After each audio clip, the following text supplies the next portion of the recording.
I'm what you might call an eccentric. I collect odds and ends from things of supernatural and paranormal nature. Haunted movie props, abandoned animatronics. Hell, I even sleep next to the supposed cursed ashes of a 15th century witch. I keep her urn on my nightstand. So this mundane, everyday, run-of-the-mill sign should not have caused me as much trouble as it did. Last week, I found out a small cafe by my house that I frequent was closing due to lack of business.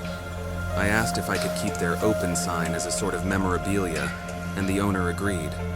I took it home and stuck it in my living room window because I thought it looked kind of funny. Everything was fine until tonight, when I began preparing dinner for myself and my girlfriend. She told me she would be over in about an hour, so I started making her favorite dish when I heard a knock at my door. I left the kitchen and opened my front door expecting to see my girlfriend. Instead, I was greeted by a man who looked like he should be sitting in the back of a Starbucks, typing away on a 2000 MacBook about how much he hates capitalism. He looked to be in his early 20s, but dressed like he had just raided his grandfather's wardrobe. He wore small rectangle glasses that sat on the end of his nose that he couldn't possibly be using to see, a brown cardigan that looked like it had the texture of steel wool, and matching brown corduroy pants and loafers. "Hi, can I help you?" I asked. "What's for sale?" He spoke in a quiet, calm voice with a slight mischievous-looking smile on his face. I could feel a smirk creeping up on my own face at his question. "Oh, that. It's just kind of a joke, I guess." "A joke?" "Yeah," I said, scratching the back of my neck. "Well, I don't see anything funny about that," he replied in his same monotone voice, his smile still sitting on his face but his eyes narrowing. "Come on, show me what you have for sale. Look, it's getting late and I was just getting ready for dinner and... Show me what you have for sale. Show me what you have for sale. Show me what you have." He started screaming and cut me off. It caught me so off guard I almost lost my balance, and I quickly slammed the door in his face. "What the fuck was that?" I muttered. I started texting my girlfriend about the man as I made my way back to the kitchen. Just as I got back to the stove, I heard another knock at my door. I walked back to the door, and using caution, checked through the peephole this time. I saw a sickly-looking man in a dirty white tank top with a black beanie and sweatpants. He began knocking again as I was opening the door, and it made him jump. "Oh, hey man, all I got is 50 right now, but, you know, I'm good for the rest. I'll have 100 tomorrow," he said, scratching a huge festering wound on his right arm that I had failed to see through the peephole. "Wrong house," I said, and I began to close the door, but something was wrong and I couldn't shut it all the way. I looked down to see that the man had jammed his shoe in the doorway at the last second.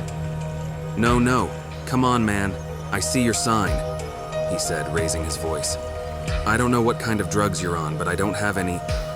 He pulled out a switchblade, cutting off my train of thought about as fast as he would probably start cutting me if I didn't do something quick. I looked to my right, at the umbrella stand beside me, and got an idea. "Right. Those drugs," I said, grabbing an umbrella out of his line of sight. He seemed to mellow out a bit when I said that, but his eyes grew big as dinner plates when he saw me drive the tip of an umbrella into the infected gash on his arm.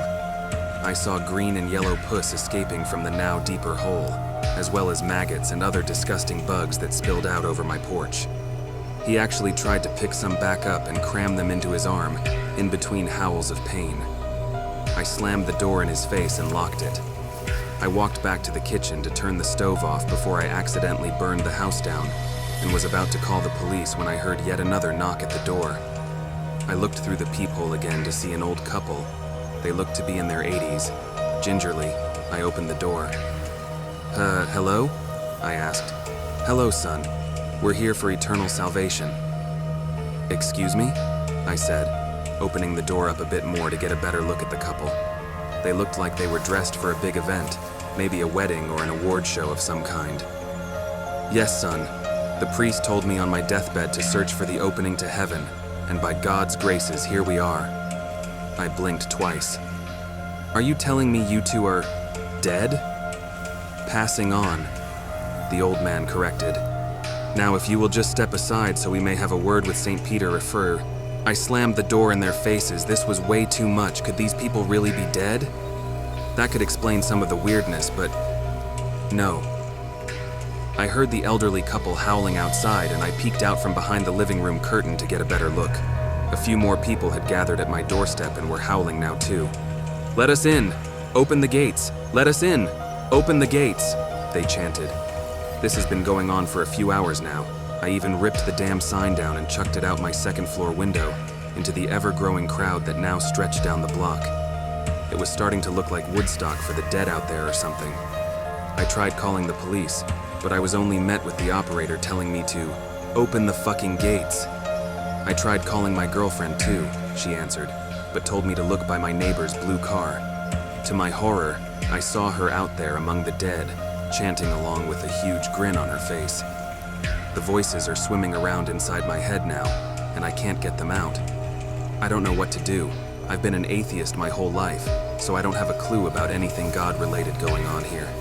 If anybody knows anything about what's happening to me here, please let me know. I'll be on standby. If they don't break down my door and swarm me first.